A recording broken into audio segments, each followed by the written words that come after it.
It's recording right now. It's recording already. Yeah. Okay, are we in the picture? Probably not, eh? Does it look like it's balanced? Down a little bit. Pick up the back. Pick up the back then.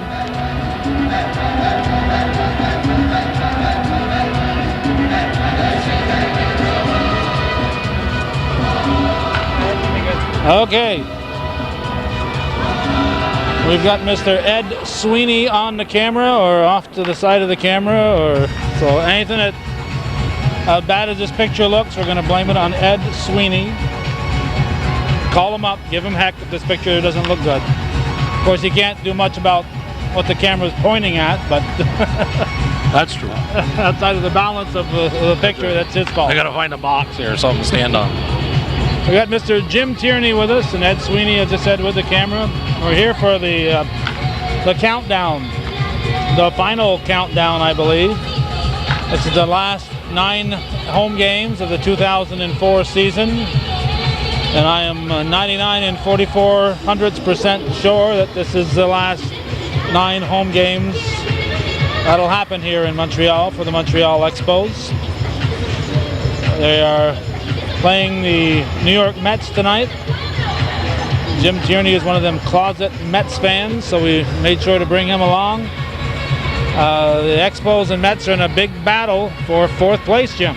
Yeah, the Expos are 63 and 87. The Mets are 65 and 85. 2 games separate these two teams. They have 3 games here this Tuesday, Wednesday, Thursday, and then the Expos go to the Shea Stadium to finish their season out. I think it's October 1st, 2nd, and 3rd. So the last, so they got 6 games between them, fighting for last place. No, they're fighting for 4th place. Oh, fighting for 4th place. Okay. That's right. Let's get it straight. Yeah. But it's not like basketball where the lower you are, the better lottery pick you get. So I don't know. Well, you do get a higher draft pick, but the draft picks in baseball aren't quite as important as the college football and basketball picks end up being. Yeah, that's true. You do get a lower pick, but Expos have had a lot of low picks, and so have the Mets. Oh yeah, the Mets are though. On the other hand, though, their third baseman David Wright, he's batting .303 with 12 homers, 35 RBIs, and he's played pretty good in defense. So he's a highlight of the Mets season, if you want to call it that. There's not many. Is he a rookie? Yes, he is. He's a rookie. During the season? Yep. And they got this fellow named Piazza hitting cleanup tonight. Yeah, and this year Piazza went by all-time catchers. He went by Carlton Fisk. He has 358 home runs to Fisk's 351. So again, Piazza is all-time home run leader as a catcher. Now, whether or not he's going to be first baseman next year is yet to be seen. But I know he's been playing some first base, and he's getting his feet wet a little bit out there. Yeah, he's not a particularly good first baseman, but then he's never been a particularly good catcher either, has he? Well, he's been a pretty good defensive catcher. No? Well, if you don't count throwing out the Wow, runners. I mean, yeah, right. If you count that every single is an almost automatic double, and yeah, I guess he's been a good catcher. Yeah, well. Well, let's mention some of the people. Now, obviously, every catcher that's ever played baseball is now behind Mike Piazza, but the names on the list are, as Jim said, Carlton Fisk, we passed this year. Behind him is Johnny Bench, the Hall of Famer. Yogi Berra. Bench at 327. Piazza at 358. Fisk 351. Bench finished as a catcher with 327. Berra finished as a catcher with 306. Of course, he played a lot of outfield and so on, which I would have thought to remember exactly how many homers that Berra has. I don't think he hit 400. I think it's in the 300s. Lance Parrish ended up with 299 as a catcher. A fellow named Gary Carter, whose number is retired here on the wall. In fact, his whole shirt is hanging on the wall out here at Olympic Stadium. He finished with 298. He played, of course, for the Expos and for the Mets. Ivan Rodriguez is probably going to end up patching Piazza if all things continue as they have been. if Rodriguez stays healthy, and he definitely does have. Yeah. He's got to hit another 150 to do it, but he's got a shot at it with 243. And another Hall of Famer, Roy Campanella, the Brooklyn Dodger, whose career was cut short for two reasons. First, because he was black and it took him a while to get into the big leagues. Then in 58 or so, he had a very tragic car accident and ended up in a wheelchair. So Roy Campanella, no telling how many home runs he would have hit. I know he hit over 40 one year as a catcher for the Brooklyn Dodgers. And Piazza is now tied for number 55 on the all-time home run list, counting everybody. He is tied with Norm Cash at 377, so only 19 of his home runs have not been as a catcher. So that'll tell you that he's done most of his playing behind the plate. Tonight you'll see him at first base, as Jason Phillips will be catching for the Mets. Again, Norm Cash, he used to play for the Tigers. Yep, he was part of that great team in the very early 60s, and Cash, Colavito, K-Line, and Frank Larry on the pitching rubber. They gave the Yankees a lot of trouble back in those early 60s. Oh yeah, well, yeah, pretty much. And you have Matt Williams, one ahead of him, so Piazza looking to pass Williams at 378, then Orlando Cepeda and Tony Perez, a couple of former Cincinnati Reds, well now Cepeda's a Giant, but Perez a Red. They're tied at 379. I don't think he's going to catch A-Rod this year. A-Rod's got 380. In fact, I would probably guess that A-Rod went ahead of Piazza this year. Yeah, well, yeah. Alex, I believe, has, 40 home runs, I believe, right now? 35. Yeah. Albert Bell is within striking distance at 381. Jim Rice, Frank Howard at 382. Harold Baines at 384, and Dwight Evans at 385 is number 46. Those are the 10 ahead of Mike Piazza. But nice to look at those old names and just remember the careers some of those guys had. I mean, I remember Frank Howard. I mean, he was a big boy. I seen him one time. He used to play for the Washington Senators. It was like the game of the week because that's all you got back in the early in the 70s. You only had the game on Saturday. That was it. You'd want to watch that. And I seen him one-hand one in deep center field with just one hand one time there against the Yankees, I believe. And then he did coach first base for the Mets there, and I come up to Montreal and seen him. He was definitely a big boy. Yeah, big, powerful man in the upper 6 foot, 6'7", 6'8" range. He was a big bruiser. And yes, Washington Senators, future home of the Montreal Expos. Possibility there. That's a $1 million question up here. Where will Montreal end up? And if Montreal leaves here, and anybody would like to watch baseball, their affiliate in Burlington has just signed a 2-year agreement, so there will be baseball. It'll be AA or single A in Burlington with the Expos affiliate, but it is baseball, and they usually put on a good show over there with Champ, their mascot. So if you won't be able to get to Montreal, go right across the bridge or the ferries and right to Burlington to Centennial Field. Yes, there's little doubt that when the Expos leave Montreal, they will no longer be called the Expos. It's a goofy name to begin with, and I'm sure whatever city gets them is not going to want the name Expos. So I wonder if the Burlington franchise will keep the Expos. They've always taken the name of whoever minor league affiliate they were. They were the Mariners for a while. They were the Reds for a while. And I believe at one time they had 2 teams over there. They had, I think, the Mariners and the A's for a couple years. At one time, that was two minor league teams. That was back a while ago. 2 teams or 2? 2 teams. 2 different teams at one time. I think you're. All right. I think somebody slipped something in your Pepsi Cola there, Jim. I don't know. It's back a while ago. If anybody can verify that, send a card to Jim Tierney in Champlain. And I believe Mr. Ken Griffey Jr. played on the Mariners over there. Junior started there, yes. Yeah, so there are some names that have come out of Burlington. Yeah, and a lot of the Montreal Expos obviously came out of there. Orlando Cabrera was always touted as being a former Vermont Expo, and a lot lot of the players that made it up here to the big leagues went through Burlington first. Another one, Jeff Blum. He's now with Tampa Bay, I believe. Blum was the guy who, for a portion of his bio, had his hometown listed as Plattsburgh, which was actually his girlfriend's address when he was in Burlington. So we won't get into that. Looking at the Expos, a disappointing season when the season started. It looked like they had the makings of a solid team, then a lot of injuries happened. The injuries have been the story of the last 2 years for the Expos. Last year, we were talking on the way down. Tonight we got Livan Hernandez pitching. Last year, his brother Orlando El Duque Hernandez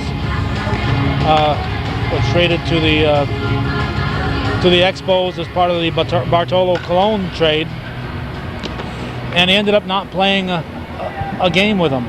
And so they ended up paying that salary for the year. And this year he's healthy. That phase of his salary ran out, of his contract ran out, so he's under a new contract, signed with the Yankees, and he's 8-0 as we're taping this. Last year, Vladimir Guerrero was out for a large part of the season for the Expos. So they came so close last year, and this year they were out of it right from the starting gate. Yeah, that's true. They had a couple other pitchers that were here, and they didn't. Again, injuries plagued them. Armas was hurt most of last year. He's back, not full time this year, but he has pitched well for most of the season when he is out there. But this year they had Nick Johnson get hurt right from the start. Carl Everett was hurt. Now he's been traded for a couple of inconsequential minor leaguers. They traded away Orlando Cabrera. Jose Vidro has been operated on. He's out for the year. So it has given him a chance to run through some of their younger players. Juan Rivera has been not a surprise as far as I'm concerned, but he's been playing very well. He's hitting 300. He's got nine homers and 42 runs batted in. And that's basically over the last third of the season when he's got a chance to play every day. Yeah, again, Rivera and Nick Johnson came over in the deal that sent Javier Vasquez, which was one of Montreal's aces, over to the Yankees. So if they have a healthy Vasquez, a healthy Armas Jr., and the two Hernandez brothers, you never know how far they could have went. Again, too, Vladimir Guerrero signing, you can't blame him for leaving, to sign for money. But, Vladimir pretty much, as he went and Vidro went, the Montreal Expos went. Yes, but this year with Carl Everett here, until he got hurt, you knew you were going to get some solid numbers out of him. You had Tony Batista sign. He's hit 28 home runs, 103 runs batted in. He proved exactly what they wanted. So you had Johnson at first base, a 400 on-base percentage man with good power. Not overwhelming power, but good power. Great defense at first base. Had Jose Vidro, an all-star at second base.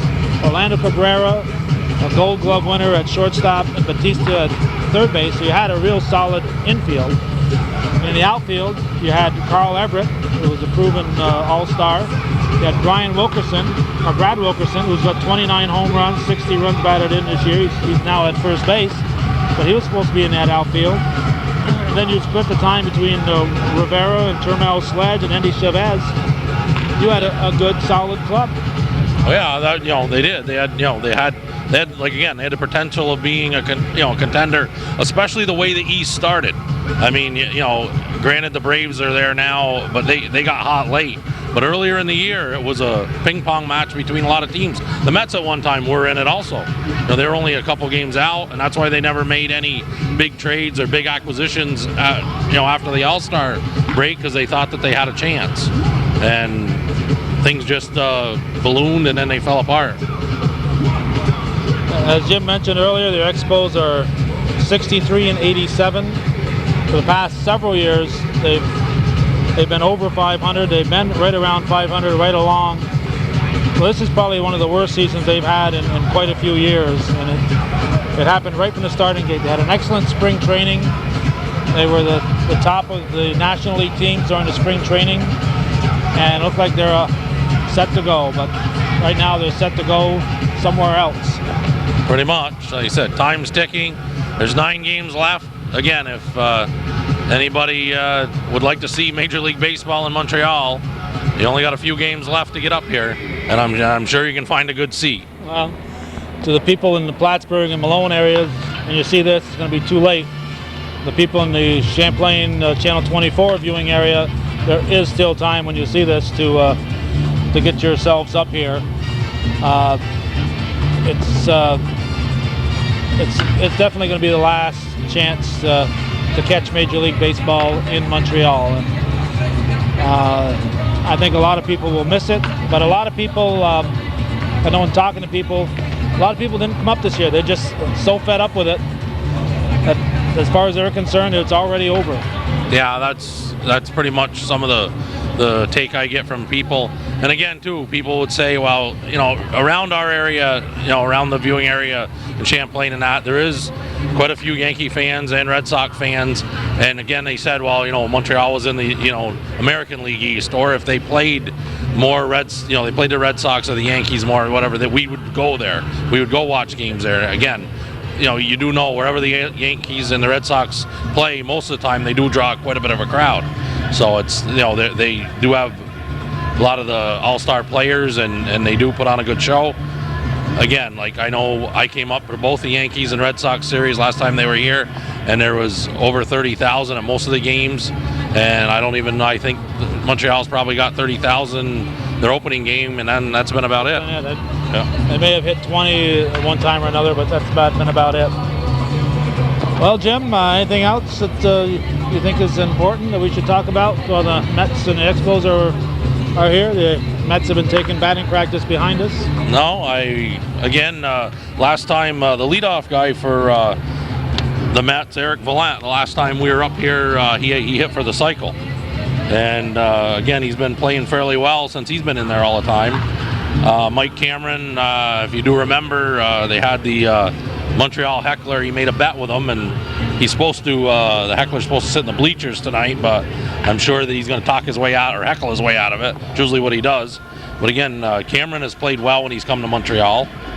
And tonight's matchup should be a pretty good pitching matchup. You got Al Leiter, who is 9-7 with a 3.12 ERA, against Livan Hernandez, who's 10-14 with a 3.78 ERA. But Hernandez has pitched well his last, I think, 4 out of 5 starts. So you always get 100% out of both them guys. Yeah, and Hernandez has been a wonderful surprise over the last 2 seasons and a great addition to this Expos team. And just one little note on that heckler, I think a guy named Frank Francisco showed what you should do with the hecklers, right? Throw chairs at him. Yeah, right. Yeah. Now he's not playing the rest of the year. I know that, but you get rid of one heckler. Oh yeah, I broke her nose. Well, the wife of the heckler. Oh, all right. Well, that's it. Yeah, she was in the wrong place at the wrong time. It amazes me. I guess I didn't see any of the interviews with that heckler whose wife nose got broke, but there are people who think the price of a ticket gives them the right to get out here and harass and belittle people who are at their job. I mean, if you had somebody follow you into Wyeth and told you were no good and you stunk up the place, it'd be a little... Well, it's hard to say. They might be true. You never know. But yeah, I mean, to an extent. I mean, you can rouse them a little bit, but some of them do go beyond the limit, of course. And then, you're bringing your kids to the ball game, and all of a sudden somebody's swearing at the guy or whatever. That's uncalled for. I mean, there's a few jokes that can go back and forth, but when he starts getting carried away like that, I mean, he must have really pressed the wrong buttons to Francisco there, because I saw the replay of it. I mean, he heaved the folding chair right in there. There was no question. I mean, it was not a pretty sight. No, it's a blemish for Major League Baseball, actually. Yes, and I think he needs some kind of training to keep his temper in line. Yeah, that's true. Okay, Jim Tierney.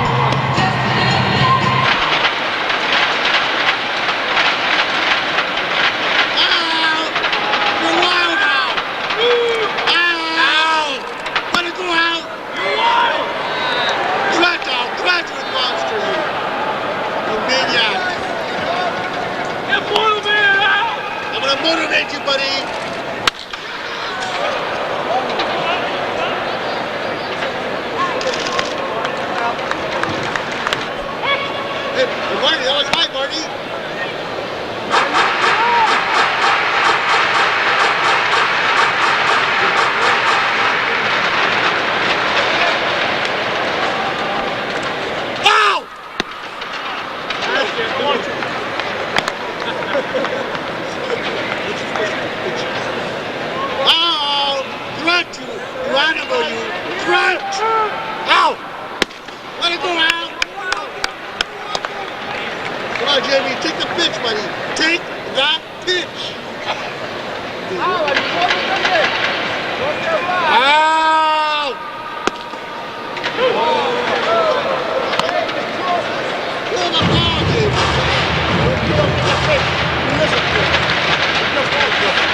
Attention.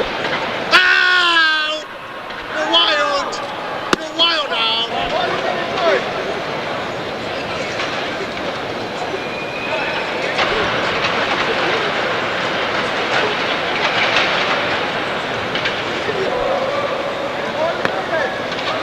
I'm gonna motivate you, buddy, with a spanking, buddy.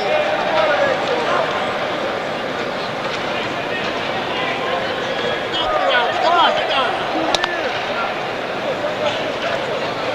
Hey, buddy, look at your thoughts, eh? Put it up down, buddy.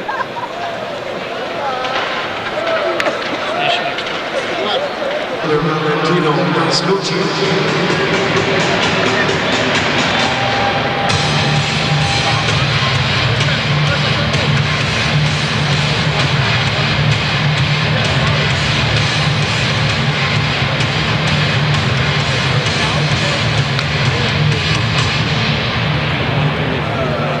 You're wild out. Come on, Pascucci.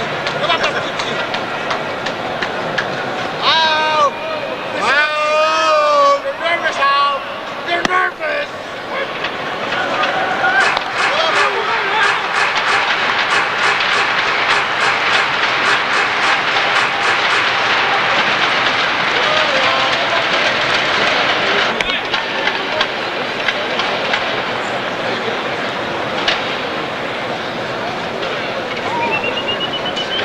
Buddy, you're my woman now. Open up the showers, buddy.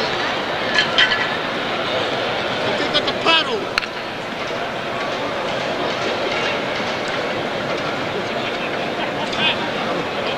Let it go out. You're not. Out. Wake up, Al. Wake up. Wake up, Al. Wake up. No more, bitch.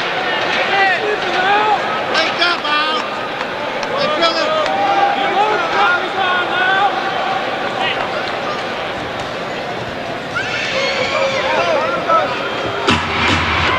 Let it go.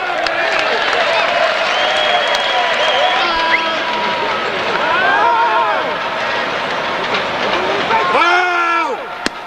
Yeah. Let's live. Ow! Let it go out! Your brother cheated on me! Ow!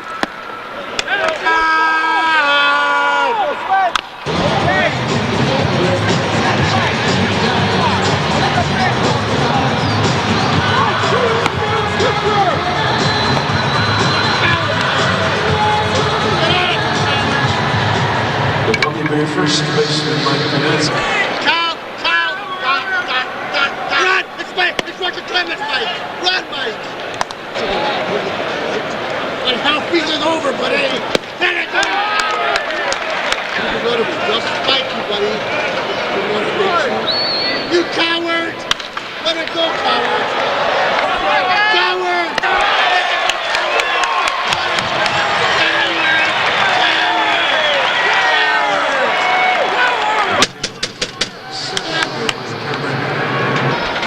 Swing, buddy! Let it go, coward! Buddy, strike out! Let it go!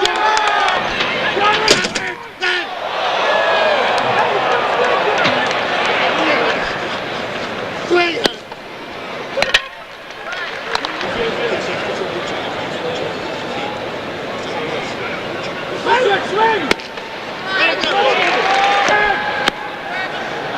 Phillips, give me your glasses, Phillips. Richard! That's it!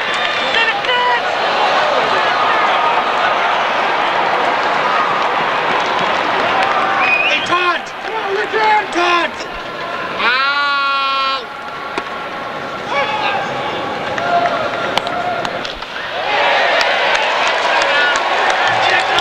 Let it go, man! Let it go, Al! I want you to... He's gonna cut you up! Watch it, hey, Gary, watch this, buddy. Oh, brother! Ow! He's stealing! He's stealing second! Hey, hey! Ow! Ow! Ow! Ow! Ow! Ow!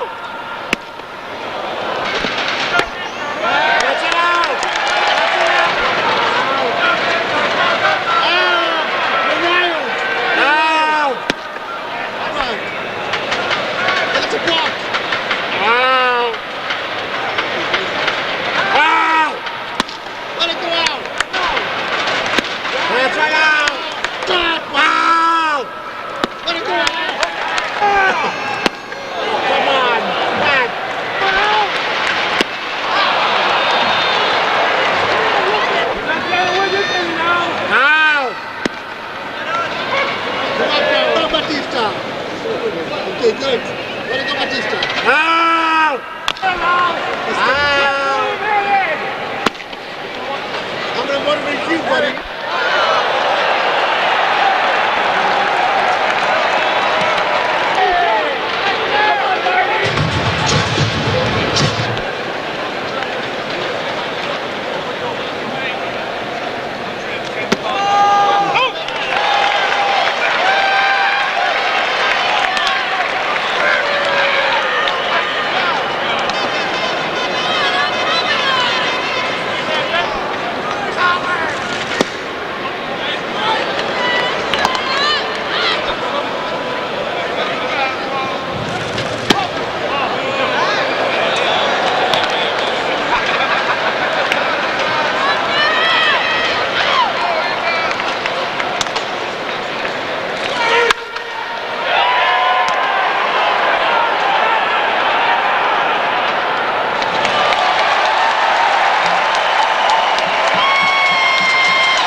But it was everybody contributed something. We had men all over the bases there most of the night, and we broke through with some big hits here tonight, and a fine pitching performance from Levo, and we got him some runs to work with, and he did the rest of it. It was another good game on the other belts. We played a very what I call sharp game. How important is maybe the climb past the Mets in the standings for this year, or not really? It's all right for your psyche, but what's important to me is the way we're playing. We're playing very good baseball still. The second half of the season, we played very good baseball overall, and we continue to play. And this is what we'll do, and that's what I want them to do, and they're doing it right out to the last game. Just go out and play a good baseball game. Is it that important? Are we shooting to run past Mets? No. We're just trying to win as many ball games as we can. Thank you. At what point do you say to yourself, Tony Batista has really given us an outstanding season with his numbers? At what point? At what point do you say, well, it's all gravy from now on? There's no such thing as gravy.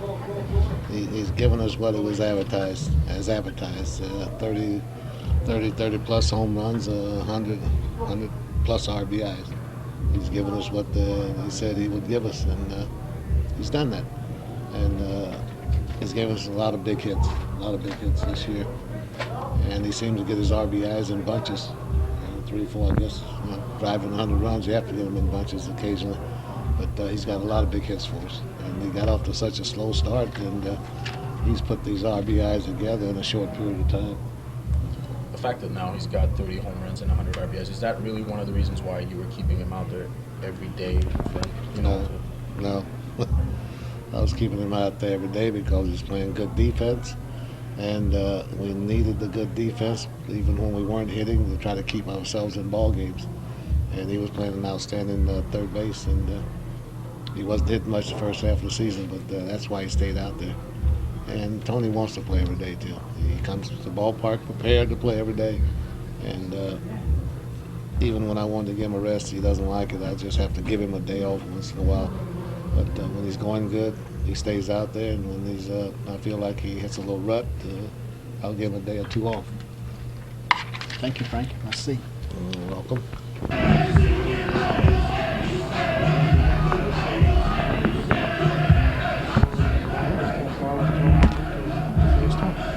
You reached 100 RBIs recently and now 30 homers tonight. What do those numbers mean to you?